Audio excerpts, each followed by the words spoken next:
बड़े सपनों की बड़ी उड़ान।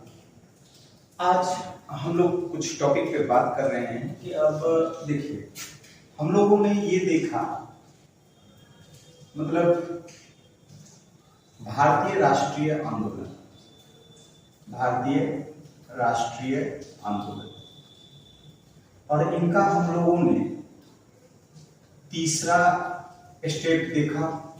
पहले स्टेप को हम लोगों ने देखा कि 1885 से लेकर के ये 1905 तक रहा। दूसरा 1905 से लेकर के 1919 तक रहा। चलिए, और ये तीसरा स्टेप जो है, इन्हें स्पेशल हम लोग बोलते हैं गांधी युग। इन्हें हम लोग गांधी युग स्पेशल बोलते हैं। और इनका चरण रहा, मान लीजिए 1919 से लेकर के 1947 तक। ठीक है। और इस गांधी जी के बारे में हम लोगों ने क्या क्या देख लिया? एक सामान्य तथ्य देखा, सामान्य तथ्य देखा या सामान्य जानकारी हम लोगों ने देख लिया, सामान्य जानकारी। इनके अलावा इनका हम लोगों ने जीवन परिचय देख लिया, जीवन परिचय देख लिया। इनके साथ ही साथ हम लोगों ने गांधी जी जब 1915 में साउथ अफ्रीका से आते हैं, उसके बाद वह राजनीति में प्रवेश नहीं करते हैं और चंपारण, खेरा और अहमदाबाद से आंदोलन की शुरुआत करते हैं आदि। आज जो हमारा मेन टॉपिक है, ये टॉपिक है कि देखिए, ये हम लोगों ने जो बताया कि बाबू इनके पास ना एक हथियार था। हमेशा जहां जाते थे ये बाबा चर्चित हो गए। ये बाबा चर्चित हो गए तो क्यों चर्चित हो गए? चंपारण गए तो हाईलाइट हो गए। तो इन्होंने जो रास्ता अपनाया, वो रास्ता जो है सत्याग्रह का है। तो सत्याग्रह का जो रास्ता अपनाया, ये सत्याग्रह अपने आप में एक अद्भुत चीज है। यह अपने आप में अद्भुत चीज है। आज वर्तमान समय में गांधी जी के मार्ग पे चलने के लिए कई सारे देश आतुर हैं और इन्हें बकायदा गांधी जी के मार्ग पे आप यदि चलते हैं तो हमारे ख्याल से थोड़ी समस्या होगी। और हमेशा एक चीज याद रखिएगा कि सत्य परेशान हो सकता है लेकिन सत्य पराजित नहीं होता है। तो यहां हम वही आज बात बोलना चाह रहे हैं या बताने का हम प्रयास कर रहे हैं कि इनके पास जो हथियार था सत्याग्रह का। आज हमारा चर्चा का विषय यही रहेगा कि ये सत्याग्रह था क्या मूल रूप से। इनके विषय में हम लोगों ने चर्चा कर लिया कि 1919 में गांधी जी राजनीति में एंट्री करते हैं रॉलेट एक्ट के विरोध में। चलिए, उन सभी चीजों को छोड़ते हुए आज जो मेन चीज है उसको हम लोग चलते हैं, देखते हैं कि ये सत्याग्रह जिन्हें हम लोग हमेशा ये बोलते हैं गांधी जी इसी मार्ग पे जो है सफल हुए हैं। तो सबसे पहले तो हम लोग यह जानने का प्रयास करेंगे, यदि सत्याग्रह समझ लेंगे तो समझ लीजिए कि हम लोग पूरे गांधी को समझ लीजिए। यदि सत्याग्रह यदि नहीं समझे तो समझ लीजिए कि बिल्कुल एकदम गांधी जी के बारे में आप अछूते हैं या उनकी समझ की परख नहीं है। आप भी बताइए, गांधी जी 1920 में असहयोग आंदोलन करते हैं, 1930 में सविनय अवज्ञा का आंदोलन करते हैं, 1942 में भारत छोड़ो आंदोलन करते हैं। और ये तीनों आंदोलन कहीं ना कहीं असफल है, फिर भी उनके साथ लोग जुड़े रहे। क्यों जुड़े रहे? तो इसके लिए हमको सत्याग्रह देखना होगा। और सत्याग्रह यदि देख लेंगे तो हमने एक चीज बोला कि सत्य परेशान हो सकता है लेकिन पराजित नहीं हो सकता है। हमेशा यदि इन चीजों को हम लोग गौर से देखें तो इनमें हम लोग तीन माध्यम अपनाते हैं। तीन चीजों को देखना है। और वो क्या देखना है? सबसे पहले सत्याग्रह में एक वर्ड खुद आ जाएगा, सत्य। क्या? एक सत्य। गांधी जी का सत्य क्या था ये हम लोग देखेंगे। दूसरा, उनकी रणनीति क्या थी। और तीसरा, संचार का माध्यम क्या था। ये तीनों चीज यदि जान जाते हैं तो हमारे ख्याल से सत्याग्रह आपको आसानी से समझ में आ जाएगा। तो सबसे पहले हम लोग ये सत्य के बारे में हम लोग चर्चा करना चाहते हैं कि सत्य क्या है। तो हमारे ख्याल से गांधी जी के नजरिए में ये देखिए, सत्य की पहचान ये विश्वात्मा से करते हैं। सत्य की पहचान किससे करते हैं? तो विश्व आत्मा से। विश्व आत्मा से सत्य की पहचान किससे करते हैं? तो विश्व आत्मा से। और इस विश्व आत्मा की पहचान किससे करते हैं? तो धर्म से। इस विश्व आत्मा की पहचान किससे करते हैं? तो धर्म से। तो सवाल उठता है कि फिर ये धर्म क्या है? तो सवाल ये उठता है कि फिर ये धर्म क्या है? सबके नजरिए में अलग अलग हो सकता है। एक चीज याद रखिए, गांधी जी स्वर्ग जाने का रास्ता नहीं बताते हैं। स्वर्ग जाने का रास्ता नहीं बताते हैं,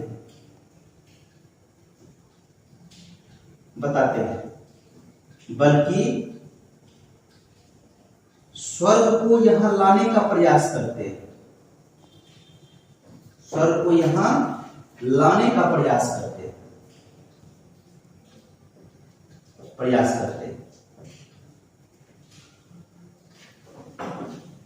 सत्य की पहचान किससे होती है? विश्वात्मा से। और विश्वात्मा की पहचान किससे होती है? धर्म से। तो धर्म क्या है? हमने ये बोला कि गांधी जी के नजरिए में यदि आप वो कुछ भी अनैतिक कार्य करते हैं, अर्थात नैतिक विमुख होते हैं, तो वो अधर्म है। तो सवाल फिर उठता है कि ये नैतिक क्या है? आपका नैतिक क्या है? तो ये चीज यदि समझ लेंगे आपका, तो ये क्लियर हो जाएगा कि उनके नजर में धर्म क्या है। अर्थात हमने यही बात बोला, स्वर्ग जाने का रास्ता नहीं बताते हैं गांधी जी, बकायदा यह बताते हैं कि स्वर्ग को यहां कैसे लाया जाए।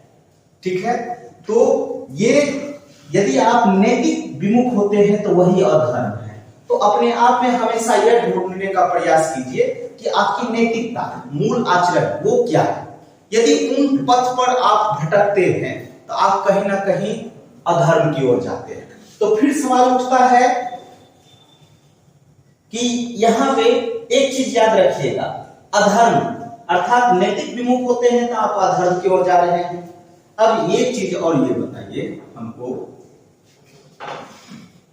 गांधी जी बोलते हैं, गांधी जी बताते हैं मानव बुरा नहीं है, मानव बुरा नहीं है, कोई भी मानव बुरा नहीं है। तो फिर सवाल क्या होता है? मानव बुरा नहीं है, लेकिन मानव में बुराई है। मानव में बुराई है, बुराई है। कोई भी व्यक्ति बुरा नहीं होता है, कोई भी व्यक्ति बुरा नहीं होता है, बल्कि उनमें बुराई होती है। और ये बुराई का माध्यम होगा, ये जो बुराई का होगा कुछ न कुछ माध्यम होगा कि आप कोई रास्ता जो अपनाते हैं वो क्यों अपनाते हैं, तो कोई न कोई माध्यम होगा। तो अब वो माध्यम क्या हो सकता है? तो मान लीजिए अशिक्षा, अशिक्षा, ठीक है, एक अशिक्षा। दूसरा, समाज की परंपरा से या समाज से अछूत, समाज की परंपरा से विमुख। फिर आप ले सकते हैं समाज की परंपरा के साथ ही साथ स्वार्थ का माध्यम, स्वार्थ का माध्यम, अन्य चीजें और भी हो सकती है। और एक चीज याद रखिएगा, ये हमेशा व्यक्ति में रहता है। और इन मार्ग पे यदि चलते हैं तो कहीं ना कहीं उनके अंदर क्या आता है? बुराई आता है। वो बुरा नहीं था, लेकिन इनके कारण उनके अंदर क्या आया? बुराई आया। और यही बुराई जो आया तो कहीं ना कहीं उनके नैतिक को क्या कर दिया? विमुख कर दिया। और नैतिक को विमुख कर दिया तो इसका मतलब क्या हो गया? वह अधर्म की ओर चला गया। और अधर्म की ओर चला गया तो कहीं ना कहीं मानव बुरा, आप बता दीजिए, मानव बुरा है। तो इसका मतलब यह हुआ कि मानव बुरा नहीं है, बल्कि उनके अंदर बुराई है। और इस बुराई को यदि निपटना है तो क्लियर है, उनके अंदर क्या डालिए, शिक्षा डालिए, समाज की परंपराओं से उनको जोड़िए, और साथ ही साथ आप मान लीजिए कि स्वार्थ हित की भावना को त्यागिए, स्वार्थ हित को त्यागिए। तो अर्थात वही हो गया, व्यक्ति में क्या है, व्यक्ति बुरा नहीं है, बुराई है, बुराई है। तो इस बुराई को हमको दूर करना है, इस बुराई को हमको दूर करना है, और इनके लिए हमें क्या करना होगा, तो इससे कैसे लड़ेंगे, इस बुराई से कैसे लड़ेंगे, तो प्रेम से लड़ेंगे। इस बुराई से कैसे लड़ेंगे, तो प्रेम से लड़ेंगे, समझ से लड़ेंगे, सेवा से लड़ेंगे, त्याग से लड़ेंगे, आदि आदि। अर्थात वही बात हो गई कि आग को आग से नहीं बुझाया जाता है, और इन माध्यम से यदि हम लोग चुनते हैं इन माध्यम को, तो हमारे ख्याल से व्यक्ति के अंदर की जो बुराई है वह बुराई समाप्त हो जाएगी। अब रही बात आगे चल करके, वह फिर यह भी बताते हैं, आगे चल करके यह व्यक्ति यह भी बताते हैं कि इनके लिए आपको क्या करना होगा, इनके लिए आपको वैष्णव का सहारा लेना होगा, इनके लिए आपको क्या लेना होगा, वैष्णव का सहारा लेना होगा, वैष्णव का सहारा, वैष्णव का सहारा लेना। और ये वैष्णव, तो फिर सवाल होता है कि ये वैष्णव था क्या, ये वैष्णव था क्या, था क्या। फिर इस वैष्णव को यदि हम लोग समझ लेते हैं, इस वैष्णव में गांधी जी बताते हैं हमें राम से प्रेरणा मिलती है, हमें कहां से प्रेरणा मिलती है, राम से प्रेरणा मिलती है। फिर ये बताते हैं कि ये वो राम नहीं है, ये वो राम नहीं है जो दशरथ के पुत्र है, अर्थात या अयोध्या के राजा है, ये वो राम नहीं है, बल्कि ये वो राम है जिनसे हमें प्रेरणा मिलती है, और जिनसे हमें प्रेरणा मिलती है वही राम है। और यह राम किसी भी रूप में हो सकता है, या तो अल्लाह के रूप में हो सकता है, या तो ईसा के रूप में हो सकता है, या अन्य रूप। अर्थात जहां से भी हमें प्रेरणा मिलती है वही क्या है, वैष्णव है, वही क्या है, वैष्णव है। इसलिए कि व्यक्ति बुरा नहीं है, व्यक्ति के अंदर बुराई है, और इस बुराई को यदि जीतना है तो हमें इनके लिए प्रेम, समझ, सेवा, त्याग, इनकी भावना लेकर के आना है। और ये भावना लेकर के आते हैं तो कहीं ना कहीं हमेशा हमारी जीत होगी। अर्थात ये जो सत्य का मार्ग है, ये सत्य का मार्ग इन द सेंस ये हुआ कि जहां से हमें प्रेरणा मिलती है, और ये प्रेरणा हमारे पास ऐसी होनी चाहिए जो आपके नैतिकता को बरकरार रखे, और ये यदि नैतिकता रहती है तो आपके अंदर सत्य होगा, और सत्य लेट से ही सही जीत आपकी होगी, विजय आपकी होगी, विजय आपकी होगी। अर्थात मेरे ख्याल से आप लोग एक संक्षिप्त रूप से सत्याग्रह में गांधी जी ने जो सत्य का प्रयोग किया उनको आप लोगों ने समझ लिया। अब यहां हमने यही समझाने का प्रयास किया कि गांधी जी के नजरिए में सत्य की पहचान विश्वात्मा से करते हैं, और विश्वात्मा की पहचान धर्म से करते हैं। तो धर्म क्या है हमने वो बताया कि यदि आप नैतिक से विमुख हो रहे हैं तो आप अधर्म की ओर जा रहे हैं। गांधी जी अर्थात स्वर्ग जाने का रास्ता नहीं बल्कि स्वर्ग को यहां लाने का प्रयास करते हैं, और इन सभी को माध्यम को देखते हैं तो फिर निचोड़ ये निकलता है कि कोई भी मानव बुरा नहीं होता है, बल्कि उसके अंदर बुराई है।